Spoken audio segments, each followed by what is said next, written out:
Hello everybody again, welcome back to Formula for Speed. I am your host Chad, and I'm with, yet again, my lovely co-host. Please introduce yourself. Hello. It is the Babyface. Excited to have her co-host with me. This Grand Prix, guys, is France. Paul Ricard. Babyface. Yes. You didn't see qualifying, did you? I did not. Okay, so give you a heads up. Mick Schumacher made it in the Q2. I heard comments about that. That was Made it in the really Q2. nice. Now I will say, and guys, let us know in the comments. Let me know, how did you? I didn't think he was going to make it to Q2. I didn't have him making it to Q2. I did not have. Haas, no. Not this year, because I know that car's a little rough this year. And guys, let us know. I mean, did you have him making it into Q2? Let us know in the comments. What did you think about him making it in there? I was excited for him. What I will say is, I wish they would redo the red flag situation, because some guys got caught out there. He made it into Q2, but from I'll say Ocon on back. Ocon, Vettel, Giovinazzi, and Russell. They were on there. They were going to do another lap to see if they could make it into Q. Two. Yeah, Q3. Okay. Yeah, and Mick crashed. It happens, guys. It happens. But I think there was like a minute or under left. Yeah. And when it's a red flag, you all know, Babyface, you know, Over. session over. Which I don't like that, because I feel like it's so unlucky for these guys, because I'm like, you shouldn't end the session. I feel like, but it helps make it interesting, right? Yes, that's true. But I still feel like, because I know you want to, everyone, you got to appease the fans or whatever. But for me, I don't like that rule.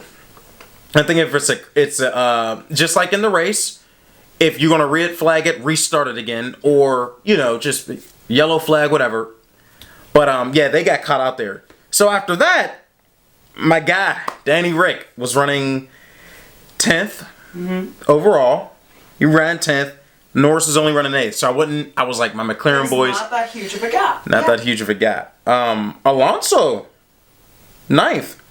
So, guys, Alpine, I believe they got some upgrades. And they brought them here, their home track. Yeah. So, that car is finding its pace. It's finding its pace. They look good. Let us know, guys, what do you think about Alonso? He's coming on the last couple races, Babyface. Yeah. He's finding himself in that car, which is good. And guys, as I'm looking at my phone, I'm looking just to make sure I have all the order right for qualifying, because who I was surprised that ran this well in qualifying, guys, you're probably gonna be surprised when I say this: Mercedes. I am surprised they ran well at all, because that car is not balanced. Nope. Not this year. The first 3 races, I said, I still think it's masking with the flaws of the car. This car, since the rule change, not it for me. I'm not seeing the So I was surprised to see Hamilton and Bottas run 3 and 2nd and 3rd. I thought Perez was gonna be Max Perez 1 and 2, and then I also thought, Gasly's running strong. The Ferraris, again, have the pace. I actually thought they were going to do a little better than Mercedes, because I don't like the way. And guys, let us know in the comments, what do you think about Mercedes' car this year? It's not balanced to me. No. Hamilton and Bottas switched chassis. When you start doing that kind of stuff, they're trying to find the car. So, Leclerc ran 7th, Gasly ran well, and and so on. So then we get to the race. Babyface. Lap 1. Lap 1. We didn't even make it, I think, past the first corner. That's what everybody wanted. Verstappen was on pole. Right. Goes off. Seems to lose a bit of the car. Goes off the track. And Hamilton just flies past him, and I thought, oh, that sucks. It happened. And, I was surprised he went off the track. Guys, did you have Max going off? No, but when you saw the replay, you really could tell that there was nothing for him to do. How he handled it was the best way. Yeah. Without crashing, without damaging the car. But yeah, that was oh my goodness. You know who had an amazing first lap? Who? Not even first lap, before the first corner. Who? Danny Rick. I knew you were going. I was waiting for it. Danny Rick, I will admit, when I saw him kind of scooch out on the outside, I shouldn't say that. I believe it was actually the inside of the track. Scooch? Yeah. He scooched out? He scooched. That's that babyface talk. Through the inside, actually, of the track and past Lando. He went up into 9th. He just squeezed in there and I thought, oh, there he is. There's the late breaker, I remember. Because that's what Danny Rick was known for in the Red Bull. Yeah. The ridiculously late braking and the control of the car that he had while at Red Bull. And we were worried there briefly about him acclimating to the McLaren. But when I saw him have an excellent first lap, I was rooting. Yeah. How did you feel?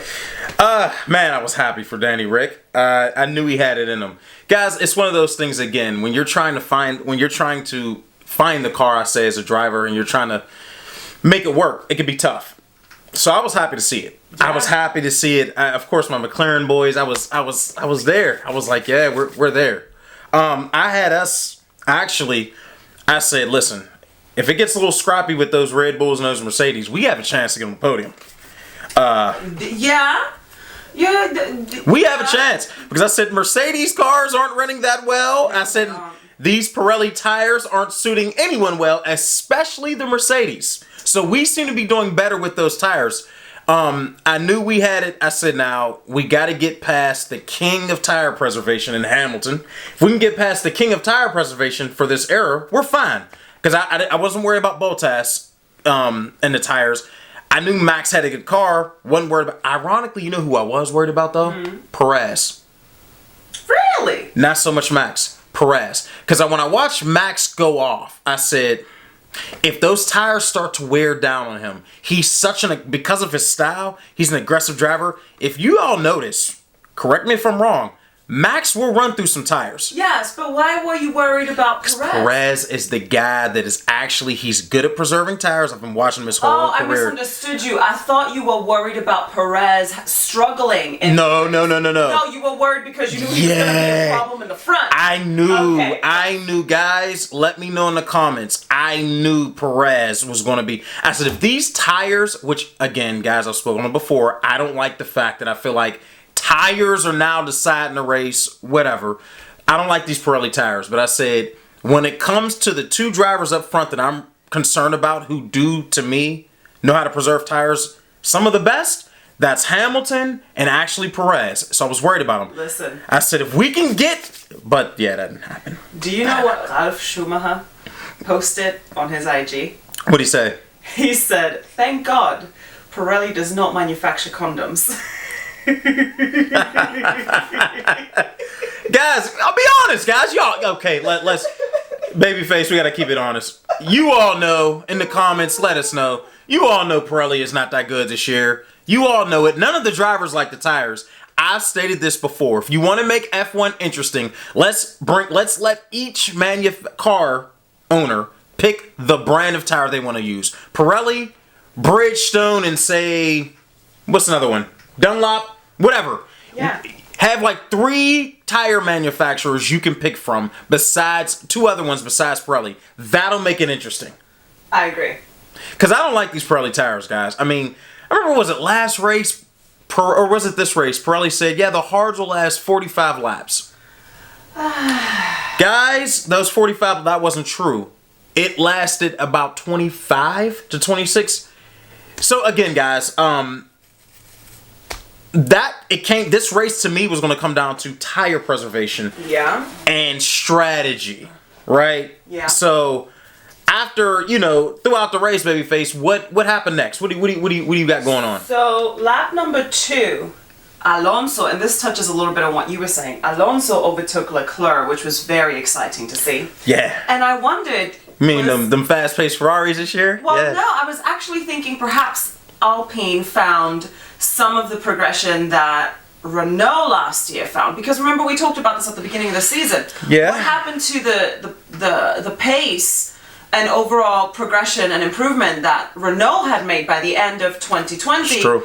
And it seemed like the moment Alpine came in, they just went right back to... Of course, front office change stuff, leadership change stuff, but it did look... Alonso in that Alpine overtaking Leclerc, he looked really good. The car all of a sudden looked very promising again.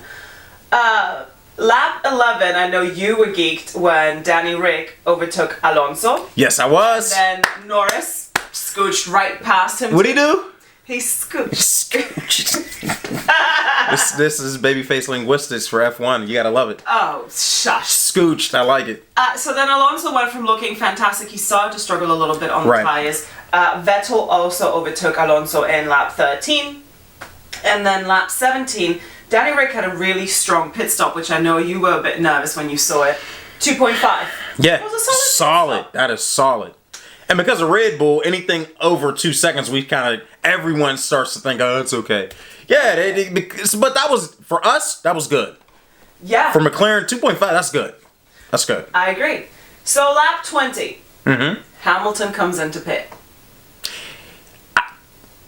That was a 2.2 second pit stop. Now, but I was confused about that. Verstappen pitted before Hamilton. Then Hamilton gets called in. And they're like, oh, we should be fine. He should come out. No. Hamilton came out behind. I felt like they put Mercedes fans out there.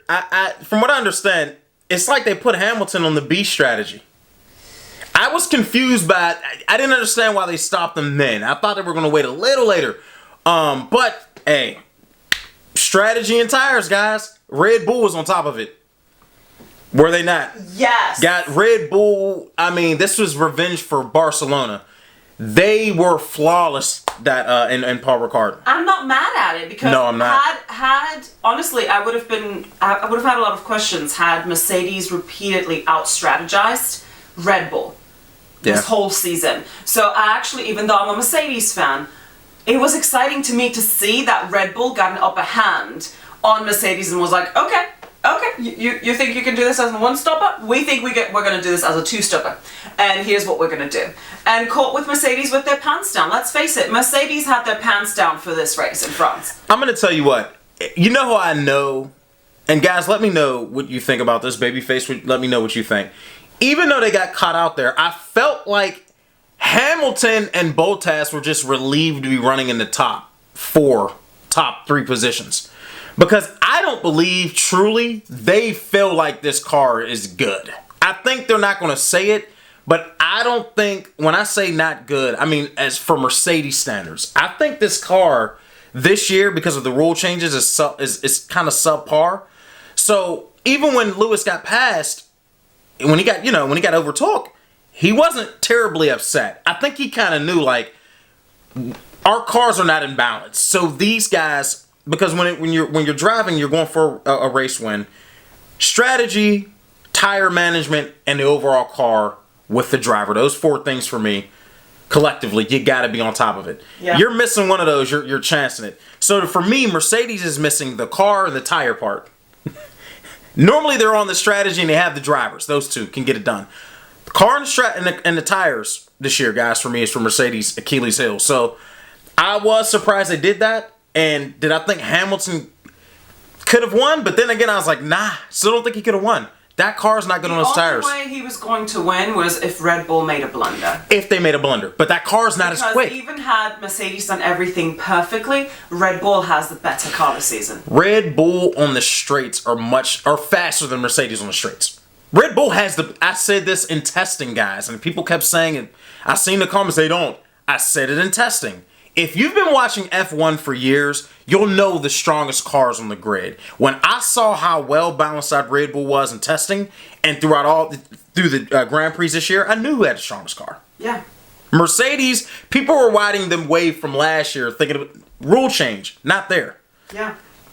So yeah, what did you think, babyface? I agree with you. I didn't think that this was going to be a Mercedes win. I would have been surprised. And again, as I said a second ago, the only way in my mind if that Mercedes was going to win this was if Red Bull made a blunder. Yeah, I think Mercedes struggles to summer break unless they can find something beforehand. But I think they're going to try to figure it out over summer break because this car is a blunder. So, after that, man, after Max took the lead, I said, uh-oh. Yep. Though I know you were geeked lap 30 and 32 because Norris overtook Gasly. Yes, he did. Yes, he did. I was waiting for you to get to it. Overtook Sainz. Guys, my fellow McLaren fans, please tell me. Please tell me you weren't. I mean, I was happy. I was geeked. I said McLaren is back. We're coming. You know what I mean? And it felt good, again, because of the struggles we had over the years. But when I saw that, I was like, we're in there. You know what I mean, babyface? I agree. We're in there. Gasly. Running solid, babyface. What do you think? Oh yeah, I'm constantly watching Gasly because I'm just so proud of what he's doing in that sister team. It is. He clearly is in his element. He's in it. That for me, Gasly is. That car is easy to drive. They try to make it easy to drive for the drivers. Yeah. And I'm happy to see it. So to your point, Gasly, I don't think he should ever leave that team. I think he should stay put because ever since he left Red Bull, he's landed on the podium. Granted, it's because, it was a crazy race and things are going nuts. He landed on the podium last season. Same happened just recently when Max and Hamilton knocked themselves out. And Gasly again was on the podium. And he's running solidly. He's doing fantastic in that car. Frankly, because Perez only has a 1-year contract. So even though I don't think Perez should go anywhere. Yeah. Red Bull has the winning combination with Max and Perez. We've talked about this at length. That is the best combination since Max and Danny Rick. Yeah, that's so good. Frankly, I think Red Bull needs to sit down Perez and go, listen, you're doing everything we need you to do. Here's another contract. At least extend the contract for as long as you have Max. And Gasly, I think he extended for 3 years. Good. So I think he confirmed. Yeah. So even if Red Bull for some crazy reason goes, oh hey Gasly, we see you doing great, you should come back up, I think you should just say no. No. Yeah, because they're now a sister team, so it's they're on the same level. I will say, clearly that Red Bull team is superior, but I will say, with that being said, Gasly's car, that car suits him, and it's easier to drive than that Red Bull. Yeah. And I think the dynamic's different, right? So I think that dynamic suits him better than the Red Bull dynamic. Agreed. And if he were to come back up, he should bring his engineer with him. Yes. If possible. I agree. But yeah, he's running. He's doing fantastic. He's running solid. Now, lap 33, Verstappen pitted for the second time.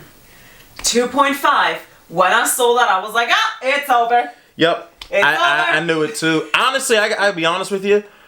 When I saw how they pitted first and then what happened with Hamilton, I knew it was over then. I said, this is done. Oh, yeah. They out-strategized them. It's done. And that car's not running well on tires. Hamilton at this point is doing a phenomenal job preserving the tires. Wasn't enough. Yeah, I agree. Wasn't enough. What did you think of Norris swapping positions with Danny Rick on lap 34? Did you have any feelings about that at all? No? No. It was kind of like one of those things where I've seen that plenty of times. Just like Verstappen and Perez swapped. Yeah. They swapped. So the faster driver you should let go. Yeah. You should let go. A lot of fans don't like that, but you have to understand from the team's perspective, you want your faster driver out front because they're going to get you better results. I mean, it's just kind of common sense. Yeah. For me. So you don't want your faster driver being held up by the slower driver and the faster driver is now caught in that hot air, things overheat, tires get worn. You don't want that. So agreed. Now Verstappen catches Bottas lap 44. And I will admit, I was not mad at that team radio. Bottas was like, I told you this was a two-stopper. You didn't listen to me. Effing hell. You know what's funny? After the race, Toto Wolff said he loved it. I didn't think, guys, listen. I'm not one of these people on Babyface. You know this. I've told you this. Guys in the comments, let me know. I've been watching F1 a long time. I'm not mad when guys show emotion on the radio. What is wrong with that? It's allowed in every other sport. let it hear. I mean, when guys are racing 200 plus miles an hour on a track, right? And you know you're right, and you know your idea was right, but no one listened, I don't blame them for getting frustrated. There's nothing wrong with that. My only issue, and we've talked about this briefly, I have no issue with, again, as you stated, because they're in the car, it's hot. Adrenaline rushing, yeah. And they're all competitive. The only time I think that is unacceptable is as we saw Mazepin do it and Tsunoda. You are first year in. You haven't earned any of your stripes. No, do not get on this radio cussing out the team, cussing out the car, cussing out anything. You haven't done anything yet to prove yourself. You're still proving yourself. You are brand new, green behind the ears. Hush. I'm gonna tell you, I wasn't mad at that. Just like I wasn't mad at Hamilton when he was frustrated the other week. You know, I think a lot of the fans get on this tip where it's not professional, it's not this, not third. Dude, if you want professional, go work corporate America. If you want that type of professional. But to me, in racing and driving, I've heard all the greats get frustrated on the radio. I've heard all the greats, even the non-greats. Yeah. When driving a car that fast on a track, and literally your life's on the line. When driving a car now, they're much safer now, but still, when driving a car, your adrenaline's rushing, motion flies. Yeah. I would rather see that than robots. I don't want to see, guys, it's okay, we'll get them next. Nah, show your emotion. Now, here's where you and I actually had, because Verstappen went on to win the race. Congratulations to, again, Max. He's phenomenal, man. That crash stopping that we saw, his first... Can't call him out no more. Don't even bring it up. Come on, he's matured Guys, brilliantly. I don't want to see nobody say crash stopping. The boy's on another level right now. And then that dude is killing him. Overtook Bottas, because Bottas on those tires, he was a sitting duck. That car, and here's... So was Hamilton. It was a sitting duck. Hamilton, to me, and I will say this, should have been up there considered for driver of the day, driving that unbalanced car on them crap tires. That was what I was about to say. You and I had this discussion. Yeah. I don't understand how Verstappen got driver of the day. Because in my opinion, and I realize a lot of people don't like Hamilton. That's what it is. That's what it is. He is one of the...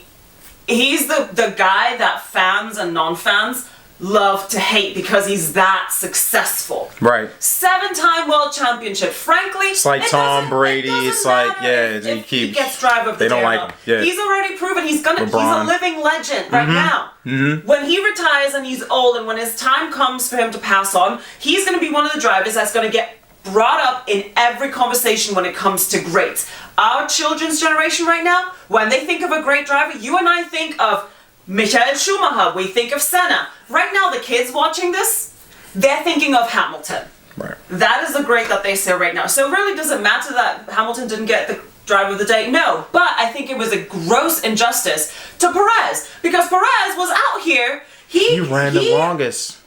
He made it to... He made it up to the 3rd spot on the podium. He made the one-stopper work. To your point, Perez, as I think Martin Brundle said it, or Crofty, one of them said it, that he has one of the gentlest boots on those pedals. Those tires? Always has. And these are things I always talk about, guys. Some fans, I think, just make statements without knowing the ins and outs of the driver, and they may not have been watching the sport long. If you watch Perez... I've said in the past he wasn't one of my favorite, but hats off, the dude can drive. Hamilton, this race stick out to me because they always do well preserving the tires. And exactly what you've been saying all last season is exactly what happened perfectly during this race. You have Red Bull, Mercedes. Both Red Bull drivers are splitting the Mercedes. I said it, yeah. It was Hamilton in between Perez and Verstappen on the podium. And I think that's why Lewis was relieved to get second. Because I'm going to be honest with you. Maybe I'm wrong. I know I wasn't the only one that didn't have Mercedes finishing on that. I was like, I don't know, man. That car's not bound. They're switching chassis. Now, I know you were geeked about Lando Norris. Just waiting for you to get to it. Danny Rick, 5th and 6th. Hey, I told you to come. I was happy to see Danny Rick and Norris finishing back. Danny Rick, he's coming. I really do hope so. And I hope he continues it. Again, shout out to Red Bull. Flawless strategy. Max, again. Babyface, if you guys look at the standings right now, it's not far. It's not. It's 131 to 119. It was looking like kind of like this through the first 3 races of the season. Yeah. So we're going to see that Max and Lewis battle even more. You know who this season. Both cars outside of the points? Ferrari. They did. But they're still running 6th and 7th in the championship. So that's okay. I'm sure they'll be back next race. Now, you know what else? I was really happy to see finish closely back to back. So 7th was Gasly. As we keep saying, he's the one that's just been consistently right performing brilliantly. Followed by Alonso in 8th. Followed by Vettel and Stroll. I was happy to see Vettel and Stroll running back to back. Both in the points. I mean, how can you be mad at that? I'm not mad at it at all. Russell 12th. Russell. Quiet as it's kept. Williams, ever since, and I will admit, I was one of those people that was heartbroken when Claire left, when they changed, when they sold the Williams team.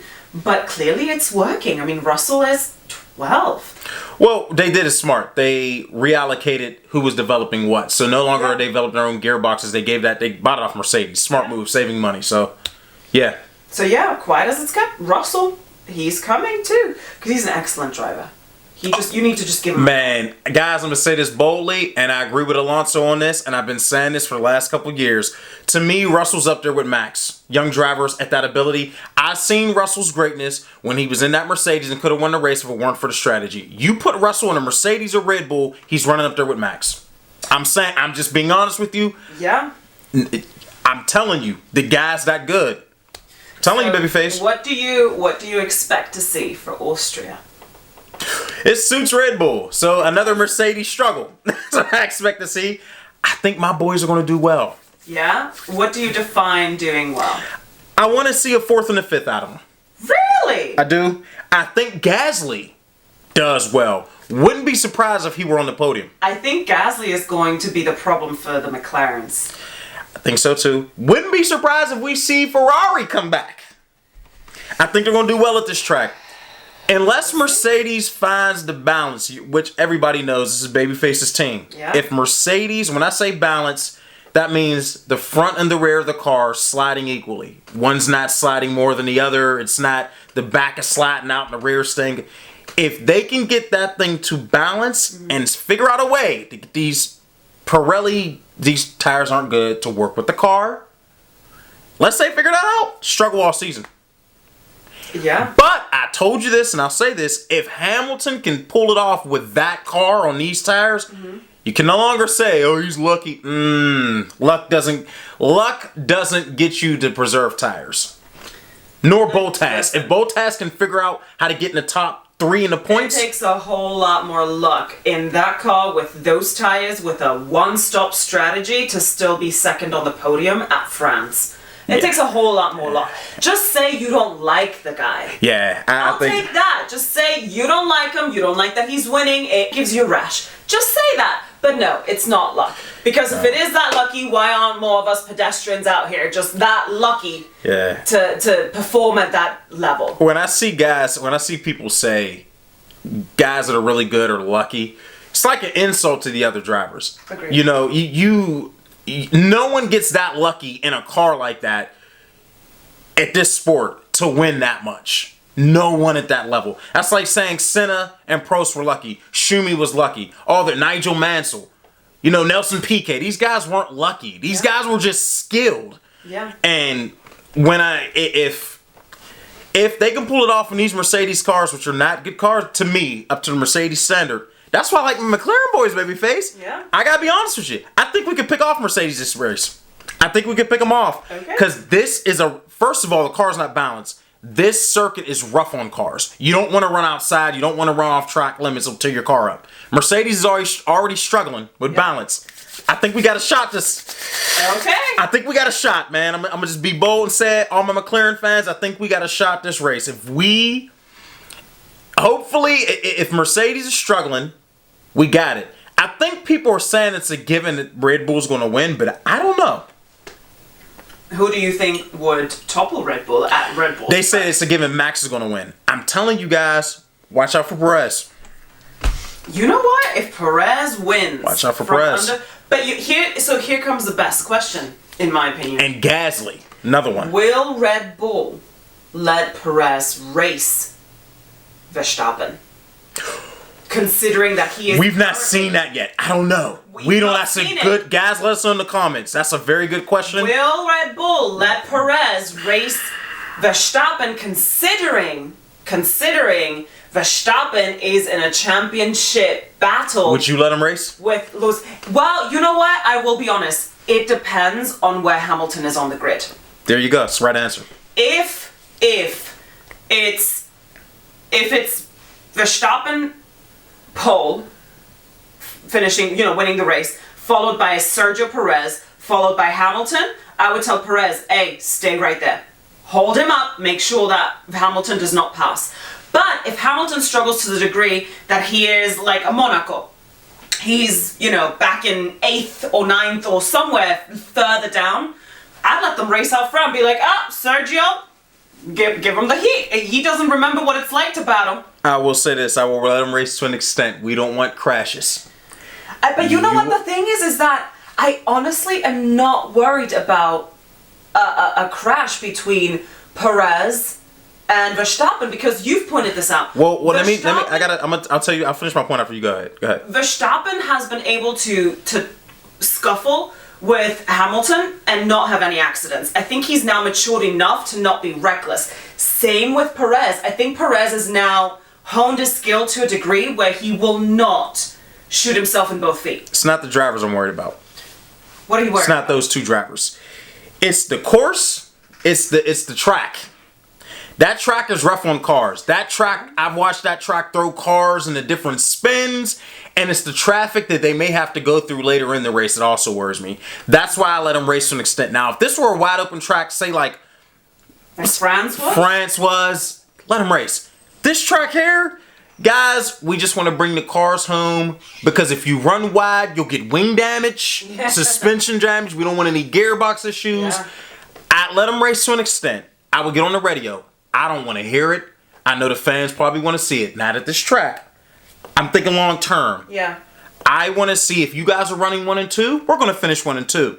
We'll save the racing for another track that's safer. This track is not safe on cars. Okay. But I let them race a little bit. Get maybe a turn or two after that we're done. Turn or two. Turn or two, that's it.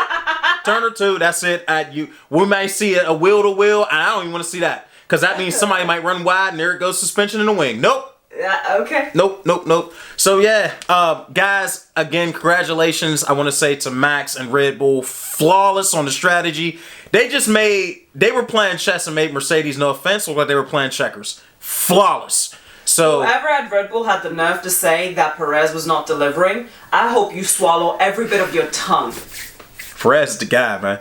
So again, guys, thanks again. Let us know in the comments what you thought about this Grand Prix, what you thought about the qualifying.